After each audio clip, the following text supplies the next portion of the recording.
All right, guys, what's going on? Welcome back to the Everything College Football Podcast. Today, me and Nick here will be breaking down USC Trojans versus the Notre Dame Fighting Irish. Big-time matchup going down in South Bend this Saturday on NBC, 7:30 p.m. Eastern Time in prime time. 61.5 is the total. 2.5-point favorites are the Irish. Look at this USC offense. Nick, I feel like the bye week really potentially hurt this team, which is crazy to say because they did still put up, immaculate numbers against ASU coming off that bye, 535 yards there. They were pretty stagnant at times, though, against Colorado. They put up 48 in the first three quarters. They were not very good, though, in the next two quarters. The fourth and the first against Arizona had three straight 3-and-outs. Weren't all that great. Seemed like they kind of took their foot off the gas against Colorado. And before we get to Superman Caleb Williams, I want to start with the run game. They've just not been great the last 2 weeks. 146 against Arizona, 95 against the Buffaloes. They did have a nice rushing touchdown from Marshawn Lloyd. They just played two of the weaker fronts in college football, and they were able to generate not many big plays on the ground, though. And, a lot of the power runs they have between the tackles really aren't seeming to work out. I think they need to look to attack the boundaries a little bit more, which is going to be difficult to do against the speedy, fast Notre Dame linebacking core. What's your assessment so far of this running game that was very good to start the year, as was the offensive line, but they've seemed to regress since that bye week?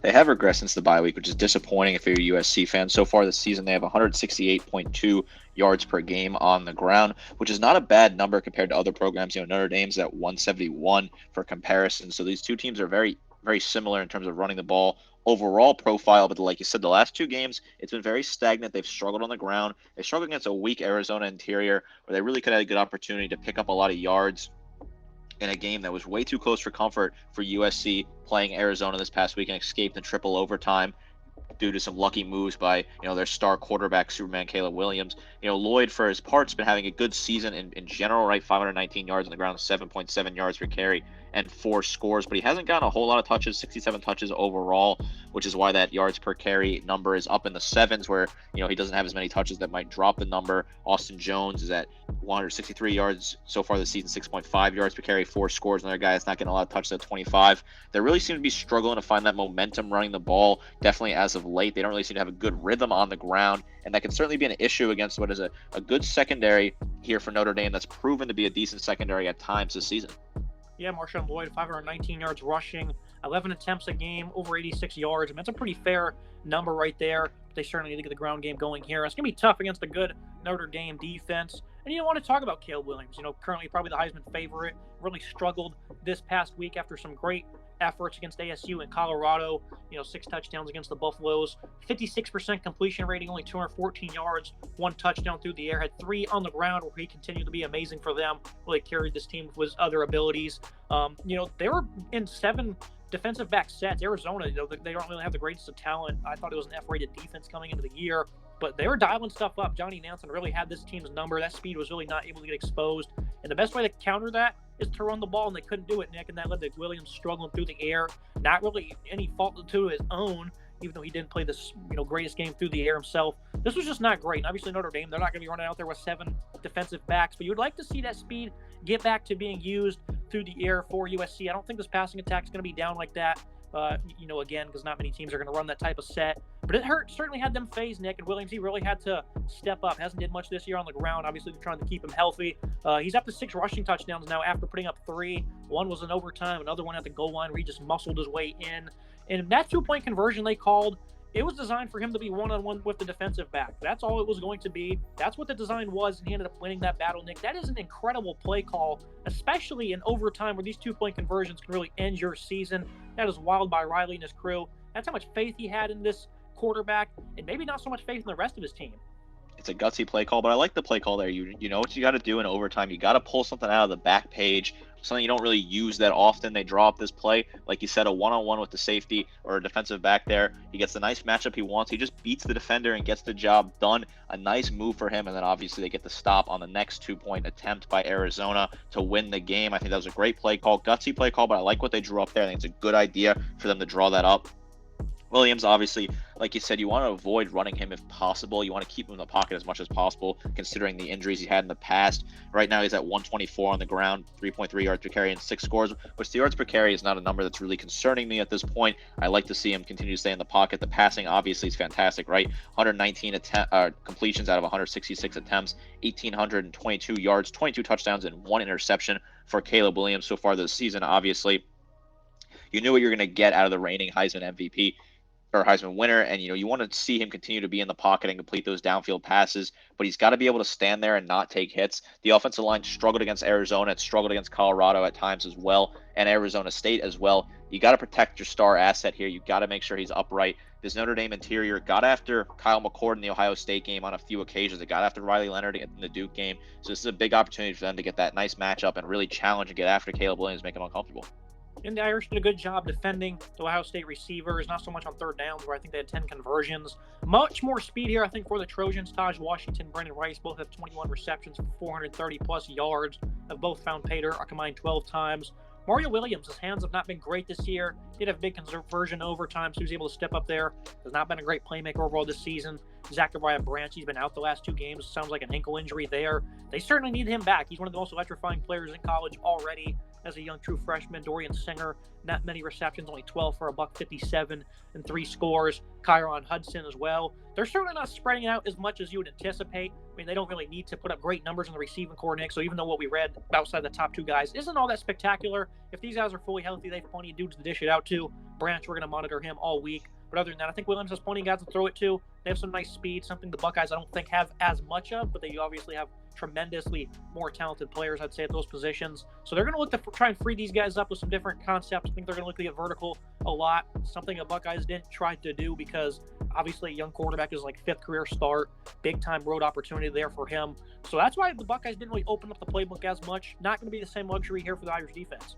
I certainly think USC is going to open up the playbook. They have a lot of different options here. They can move people around. Obviously, you got to monitor some of the injury concerns, but overall, this wide receiving core has been fantastic. Washington and Rice are 2 very talented players that have been really good so far this season.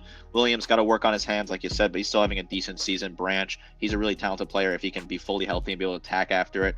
Other guys like Michael Jackson III, we haven't seen him step up quite yet. Dorian Singer, I want to see more to him. So overall, I think this is, kind of pick your poison here with this USC offense. Who are you going to throw in there at different sort of looks? I like the idea that they're going to attack Notre Dame vertically and test the secondary, which has passed some of their tests in the past. Can they pass this one?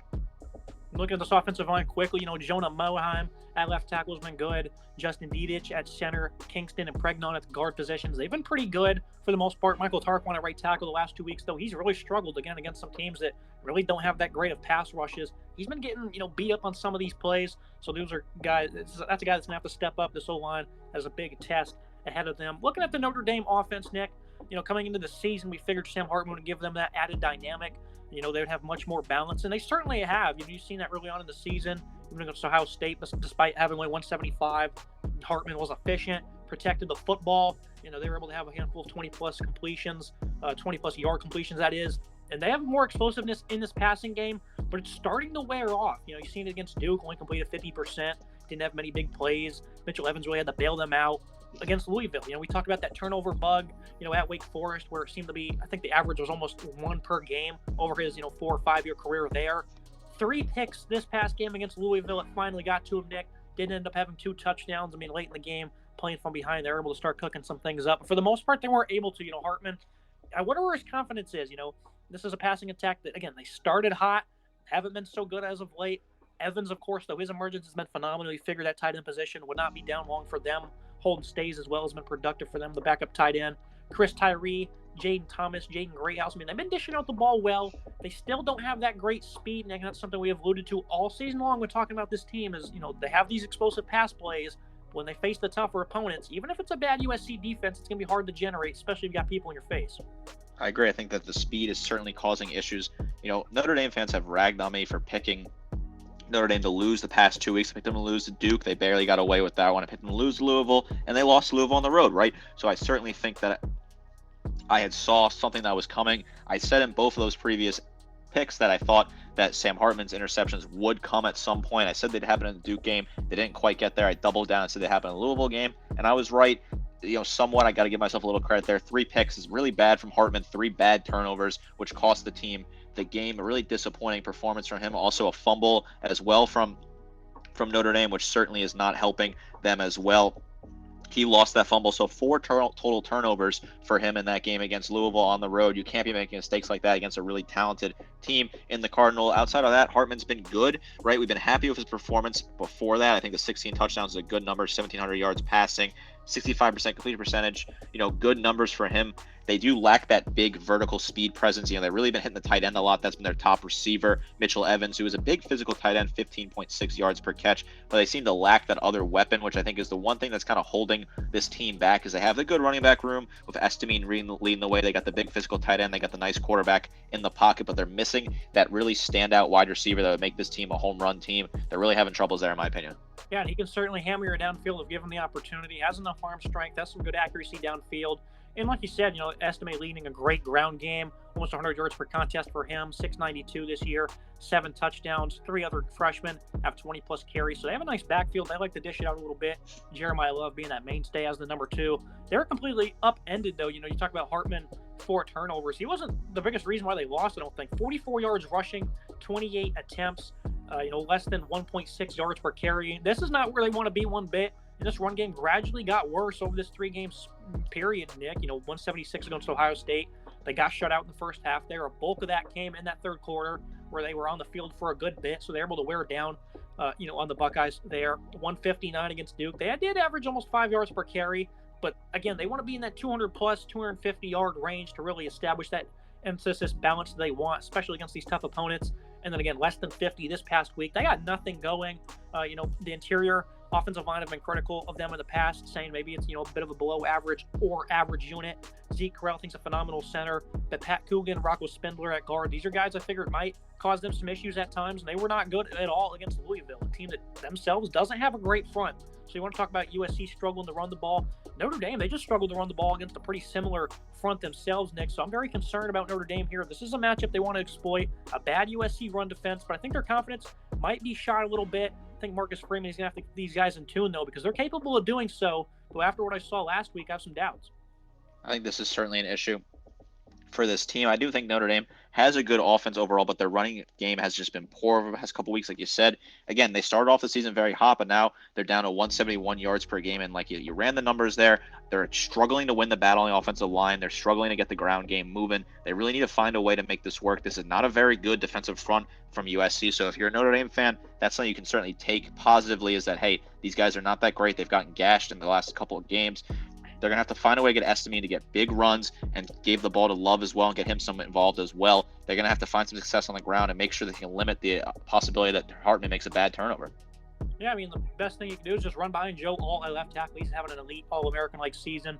Blake Fisher's been a little bit less than desirable himself, a right tackle. So this offensive line certainly leaving a good bit on the table. And you're looking at the USC defense. You just said the D-line isn't all that great. And it certainly is a phenomenal unit for USC. But when it comes to stopping the run, you're pretty on par there. They've not been great in that category one bit. 193 allowed against Colorado, a team that's not good at running the football one bit. 200-plus for Arizona. And that is a good offensive line for the Wildcats. So maybe a bit of a pass, but they're giving up some bad plays.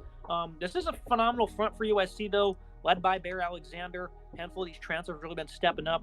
57 tackles for loss. That's, first nationally. They're also third in sacks with 22 of them. Jamil Muhammad, the Georgia State transfer, he's been phenomenal, much better than I thought he would have ever been for the Trojans this season. 10 TFL, 6 sacks, a pair of forced fumbles. Solomon Byrd as an edge rusher really stepped up as well. Romeo Height has been a good run defender. Mason Cobb, he's inconsistent. He made the game-winning play, though. They ran that toss. Arizona did to success many times in that game. They opted to go with it in overtime. I knew it was coming. You looked at the formation. They did it multiple times. I knew exactly what play they're running. I knew it. Mason Cobb knew it, Nick. He stepped up and made a big play there in overtime to seal the deal. I think some of these condensed formations for Notre Dame, who's going to want to try to run the football, looking at 12 personnel, more of bunch sets, could potentially benefit USC. These linebackers aren't the most physical. Taka Curtis, a true freshman, has been on the field a good bit, just sits in the hole instead of firing downhill. So there's plenty of things they need to improve on, at least coming into this game in terms of physicality. But I think, again, some of these condensed formations might benefit the best part of this football team. That's the defensive front and some of these outside edge rushers. Right, I think this defensive front is good. I said that they're not the best unit in terms of run defense over the past couple of weeks. They still have some shaky issues for me. They do have tackles for loss. They do get in the backfield, so I do have to give them credit there. 157 yards allowed per game on the ground. I still think there's a lot to be desired if you're a USC fan for this front defensive line. I think they just need to improve a little bit more. Bear Alexander has been the big impact player that we hoped he would be from Georgia. 18 total tackles, 2.5 tackles for loss, 1.5 sacks, plus 3 pass breakups. Good numbers from him. You hinted at Tackett Curtis is a true freshman, 21 total tackles, 2 tackles for loss, 2 sacks for him. He's been getting involved early on. It's nice to see a freshman get involved and get some good potential minutes there. I think that's a good start for him. Obviously, you don't want to throw a freshman in that position, but I think it's solid. Solomon Byrd as well is having a pretty decent season so far. 21 total tackles, 8 tackles for loss, 5 sacks. Great numbers from him. One of the highest sack getters in the nation. I think Dallas Turner might be the only one with more. I think he has 5.5 or 6 at this point. Overall, so there is some good hard-hitting players here. Jack Sullivan at defensive tackle is another good piece for this team, who is a good leadership guy. We want to see more out of him. He needs to step up a little bit as well. This defense has to find a way to plug the run and stop the run. This Arizona offensive line was pretty good, right? It's a good unit. It's a respectable unit. I think the Notre Dame offensive line is better than the Arizona offensive line. They got to win the battle in the trenches. They lost the battle against Arizona. Can they find a way to beat Notre Dame in the trenches? Yeah, Anthony Lucas, another one of those guys up front. And again, Bear Alexander just needs to be physical, a complete game record there on the interior. He certainly did that in the past. Eric Gentry, he's been phenomenal against the run this year, and so is Shane Lee. Lee's a bit of a coverage liability. Gentry has his inconsistencies, but his length is certainly something that's going to lead to him being on the field a lot here to try and defend that top target of Mitchell Evans. So plenty to go around here. Just when you stretch out this defense, they really struggle against the run, even though some of these linebackers have been pretty solid. You wouldn't notice that because when they face 4 wide receiver sets and they just run it right down the middle, they're just not good at generating big plays there in the middle of their defense. So I think USC, obviously, they've struggled tremendously, a lot of missed tackles as well, but they want to try and force Notre Dame into their game, which is to run the ball. And believe it or not, that somehow might actually play into USC's favor on defense, which would be insane to say. Look at the secondary, 300 plus yards the last 2 weeks, a lot of garbage time stuff from Colorado and Shadur Sanders, where in the first half they were pretty sound on defense. The first 9 possessions they had on defense, they only had 14 points. That's pretty good for this type of unit. They weren't all that great against Arizona State, in terms of run defense. They gave up some big plays there. And the defense does do good things, Nick, but the bad is just very bad. In the secondary, on outside corner, they've just not been very good. Jacoby Covington, though, he looks like he's been really stepping up. He had a very crucial pick against Arizona, set up a touchdown there to get them back into that game. Kalen Bullock at safeties, obviously, still an elite player, one of the nation's best at his safety position. Sierra Wright, though, has been a big liability. Prophet Brown got on the field for a few snaps, gave up that touchdown in overtime. First play of OT, and they give up a touchdown. Christian Roland Wallace hasn't been as, advertised coming up from Arizona. There's been some struggle areas for this defense. Jalen Smith has been a good tackler, solid run defender. Just has not been a very good secondary here, Nick, for USC, despite having some veterans, and I feel like, some of the depth they established might actually benefit in their favor. Bryson Shaw at safety's not been very good, but I'm sensing there's going to be some added motivation for him going into this game. This is a secondary that certainly needs to improve. They've gotten beat on several occasions. They got beat by Arizona in overtime. They looked bad on a couple of plays. Some of these guys just need to improve on their coverage. The tackling's not been bad. I think some of the tackling numbers are good so far for this team. Jalen Smith, leading the way for the tackles with 41 total tackles. Caleb Bullock has 30 tackles. Bryson Shaw has 25 total tackles. They just have not been great in coverage. Bullock's been really the only guy in coverage that I've really highlighted. He has 5 pass breakups plus an interception. Wallace as well. Roland Wallace is getting better in coverage. He has 18 total tackles. But overall, the coverage has been poor. They've been finding a way to get beat week in, week out. Notre Dame doesn't really have those talented players to beat you on the outside, but it's going to be tough to compete against that tight end that in Mitchell Evans, who's going to be able to find a way to get involved and beat this secondary throughout the game. USC secondary is certainly a big concern. I think it's not the biggest concern right now because I just don't think Notre Dame has the weapons to keep up with them at this point. But it certainly is concerning. USC has, if you're a USC fan, there's got to be red flags flying for you as you get later in the season against better teams with better wide receivers. Yeah, especially if they can get the run game going. Play action's going to absolutely eat up the secondary. Damani Jackson's been a liability himself as a former 5-star. Just bad leverage and overall just bad plays. And you're right, the speed for Notre Dame isn't all that great. They do have some talented pass catchers, some younger players that can make plays against this secondary who, even if they're in position, they just can't make the play. It's kind of embarrassing, really. Max Williams, the other safety, not very good himself. So this back end's really been a problem. If they didn't have Kalen Bullock back there, they'd be in some real trouble. And we figured, USC, their turnovers will dry up this year. They do have an interception in 4 straight games, so that might be something working for him. The playmaking's just got to be better, Nick, because the positioning hasn't always been the bad. Some of the tackle numbers for the DBs are good, but that's because they're, meeting these running backs over there, 10, 15 yards downfield. So it's not getting out of, those might be a little out of hand to try and talk about. Playmaking just needs to be better, Nick, in the secondary. If they can do that, they might have a solid shot against Sam Hartman in this group. Definitely got to find a way to get playmaking better. 264.3 yards per game allowed through the air. Some of that is garbage time minutes against Colorado and some other teams. But overall, got to find a way to make some plays and get some interceptions. Looking at the Notre Dame defense, this is a very talented unit. Been good this season, but it seems like they're worn out, Nick. They've played very physical football teams 3 games in a row now. 189 rushing against Duke. They started the cave late in that one. George Jordan was able to spring some big runs. 185 rushing for Louisville. They did a good job against the pass for the most part. But the run defense has really started to fade, and that's certainly concerning. Howard Cross, Riley Mills, phenomenal players on the defensive line. Javonte Jean-Baptiste has been a very pleasant surprise as an edge player. These linebackers have been phenomenal. I love what they have in Jack Kaiser, Maris Leofau, J.D. Bertrand. These guys have been phenomenal sideline to sideline, showcasing nice run-stopping abilities. They've not really been out of position much. Perennial playmakers here in the middle for this football team. This front 6, front 7, it's one of the best in college football, Nick. I think Marcus Freeman has himself a phenomenal bunch. The last 2 weeks, though, they've been a little bit concerning. They got to get one more out of the way before they can start to, relax a little bit for the rest of the season. This has been a tough stretch for Notre Dame. This has been tough for this defensive line. That is a good unit, but they've been getting battled week in, week out against very good rushing attacks. They've struggled in some of those games. They struggled against Louisville. They struggled against Duke at times. They got worn down. Javonte Jean-Baptiste, he had a big game against Ohio State, the team that he formerly played for. He's having a good season, 31 total tackles, 2.5 tackles for loss, plus a half a sack. Got to see a lot out of him. I think he's going to be a big player coming off that left edge, potentially. Howard Cross leading the team in tackles from nose tackle. Very solid player, 42 total tackles, 5 tackles for loss, 1 sack for him. J.D. Bertrand at linebacker, he's stepping up at the point. He's stepping up right when he needs to. 41 total tackles, 3.5 tackles for loss, 1 sack. Jack Kaiser has 36 total tackles, 1 each for a tackle, a loss, and a sack as well. So they're getting some work out of their 2 linebackers and those players on the front line. This unit's been big. They've been eating a lot, making a lot of tackles. They've been in the backfield. Can they find a way to get through this USC offensive line and make Caleb Williams work and make him do things through the air and stuff that run?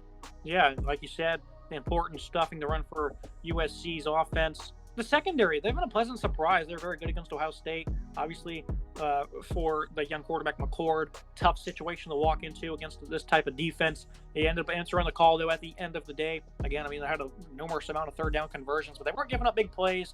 Morrison was pretty good on Marvin Harrison for the most part. He's been one of the great corners for them this season. Certainly have an All-American type campaign. Cam Hart, though, didn't expect him to be equally as solid on the other side at corner. That's certainly been interesting to see. DJ Brown at safety, Xavier Watts. These guys have been gelling very well together, which I didn't really expect this season. Freeman, obviously, he's great. That's what Cincinnati was known for when he was there, just phenomenal press man coverage. Probably won't be able to do that as much against some of the speed and, getting beat underneath is something they're have to fix because that's what the Buckeyes were able to do. McCord certainly didn't have the prettiest of games by any means, but he did not crack one bit under pressure what he was able to do in terms of third downs. 10 for 17, 58% in that contest, Nick. USC can certainly expose you in a variety of ways, and they're going to be getting vertical a lot more than the Buckeyes were, so underneath is going to be something they have to avoid getting checked out by because USC, they can clear you out, and they can certainly pick up big yardage in a hurry by doing that. They can certainly pick up big yardage and beat these guys downfield. The secondary's been good. Xavier Watts, 29 total tackles, 1.5 tackles for loss. DJ Brown, 28 total tackles. Watts got 2 picks. Brown got a pick himself. So these guys are both very solid. He's in the secondary, 2 physical guys that I like a lot. At safety, Benjamin Morris and Cam Hart playing cornerback. They both have had good seasons as well. Cam Hart, obviously, you want to see a little bit more on him. He only has 10 tackles, but he has 3 pass breakups, probably their best player in coverage so far outside of Watts, in my opinion. Morrison, 5 pass breakups, 16 total tackles. Good in coverage as well. I think USC has a big opportunity to beat these guys downfield, but I think these are very good players. It's just going to be tough to compete with that speed. They can't really play the press, like you said. They can't play that man press due to the speed that USC has. And Caleb Williams, if you get his man open, he's going to throw a dart to him every single time. You might as well call it over at that point. It's going to be a lot of touchdowns if they can find a way to exploit that. Yeah, it's going to be a fun matchup to watch. Very interested to see what Freeman dials up for this secondary. I'm very happy with this defense overall. I love the talent they have. It's unfortunate they're out of the playoff picture. A couple of tough losses here during a very hard stretch because this is a defense I really think can compete nationally, and this will be a big opportunity to prove it, though. Look at the tail of the tape, team comparisons. Williams, look at the edge at quarterback, running back. The Irish, much more depth, led by Estime, one of the top backs in the country. Wide receiver, Trojans get the edge there. The rest of it's going to go to the Irish, though. Offensive line, I think they certainly get an edge there with Joe Wall leading the way at left tackle. Defensive line, they have plenty of depth, led by Howard Cross and Riley Mills. Cross, I think he had like 12 tackles or something a couple games ago against Duke. I mean, not many defensive linemen are going to put up numbers like that. The trio they have at linebacker is just a phenomenal unit when it comes to, a balance of coverage and run stopping. USC's linebackers have been solid, but the inconsistency has certainly hurt them, and they don't have as much versatility. And then the secondary, pretty easy nod there for the Irish as well. How do you feel about these team comparisons, Nick? USC only being 2.5-point dogs, despite only having two edges when it comes to the rosters. I think this is an interesting comparison. Obviously, the defense is going to go to Notre Dame at this point. I think this Notre Dame defense is just far better than this USC defense that we've seen. On offense, the running back room, you got to give it to Notre Dame, in my opinion. I just think these teams are a little more balanced than one would think on offense. I think the offensive line's a little closer than some might say, as is the running back room.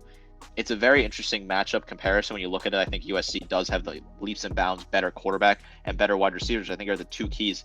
USC is better in the areas that are more important, in my opinion, and those are two very important positions at quarterback and wide receiver. Thoughts and prediction for this game, for USC, they got to be up for the challenge of being physical against the run, against, some of these, condensed formations. I think might allow them to have some success because that's the strength of their defense. And, Notre Dame, they're not going to be coming out four wide that often, in terms of wide receiver set. So I think some of the condensed formations can certainly benefit them. Those wide splits really seem to affect those linebackers. For Notre Dame, refine that rhythm on offense, averaging about 18.3 points per game over the last three. That's not great for a unit that actually had some very good balance early on in the year. Obviously didn't play the toughest of opponents, but they were certainly much more explosive than anticipated. Putting 45 on NC State, that's a great mark. That's pretty impressive to do that on the road against the Wolfpack. Secondary needs to play how they have all year, especially the last couple of weeks. But again, this is a different type of speed they haven't seen all season long, so they have to be still very good. I'm a USC fan, so no prediction from me. You're going with the Trojans, though, Nick, which I find that very crazy. Some of these matchups definitely seem to be in favor of the Irish in a big-time way. But when we dive deep into this game like we just did, there are some areas that USC could really exploit if they're playing good football, which they've just not been doing. I think USC is going to win this game. Notre Dame's been worn down. They've had to play 3 straight tough games in a row, including 2 tough games on the road where they lost one. They won one close. They're 1-2 in these last 3 games against 3 heavy hitter opponents. And now they have to host one of the best teams in the Pac-12, one of the best teams in the country, unbeaten USC, who are chasing a playoff spot at this point. Yes, they've looked shaky at times. Yes, they barely escaped Arizona. They looked poor at times against Arizona State. I think they're ready to go here. I think this is a good opportunity for USC to come out and get a huge road win and get that signature win for Lincoln Riley and company. I think when you look at the tail of the tape, the 2 matchups that they have the edge in, wide receiver and quarterback, are the 2 most important matchups that have the edge in. I think Caleb Williams is just that better of a quarterback than Sam Hartman. He's going to be able to dial up some nice plays. As long as the offensive line can hold up and give him some time against this good front 7 from Notre Dame, he's going to have a chance to throw the ball and get it spread out to his super talented wide receivers. He could really pick anybody to throw to and get those yards and completions. This is a big opportunity for USC to prove on the national stage on NBC. I'm not saying this in sort of a bad comment or anything, but USC's played a lot of games late night on different channels. They haven't really played in a big game other than the one on Colorado national television. It's another big opportunity to be on national television, primetime NBC, on the road in South Bend and get a signature win for Lincoln Riley and co. This is a huge opportunity. I just think Notre Dame's offense is going to struggle for some reason. They're going to struggle to find a way to get the points that they need to get. And I think that they're just going to have to play catch-up ball all night, and that's going to create Hartman into tough situations where he can make a turnover or 2. Yeah, and that's a very crazy take, but Nick's been right on numerous things that probably were a little out there as well this year. This is pretty much like 2017 vibes to me, though, as a USC fan, played numerous close games leading into the South Bend, ended up getting clobbered 49-14. I think that could certainly be on the table. But maybe this underdog role really fits the Trojans. Like, they've been, 20-plus point favorites 3 straight games. I thought it was crazy. They were 22-point faves after the fourth quarter against Colorado, against Arizona, and obviously with a triple overtime. So maybe they relish this role. Maybe it, was a little different than having all that pressure on them, because everyone expects them to lose this game. Sometimes that allows you to go out there and play some more free-flowing ball, and that might just be what the difference will be in this game. Yeah, exactly. There's 2 things happening here. I think USC has been the favorites too heavy in the last couple of games. Like you said, 20 points against Arizona or whatever it was, 22, whatever it closed at, was just way too wide of a margin against a good Wildcats defensive line and an offense that really is no slouch when you think about it. They also have a pretty solid offensive line. They're really building the trenches out there in Tucson. So I think that was way too lofty of a line. I loved Arizona, to get the point, cover the points there, and they certainly did that, forcing it to triple overtime. So I think that playing as the underdog here certainly benefits USC on the road. They're feeling doubted. They're feeling some pressure. This is a good opportunity. And then I wanted to say, Notre Dame fans have ragged on me for my comments about the team so far this year.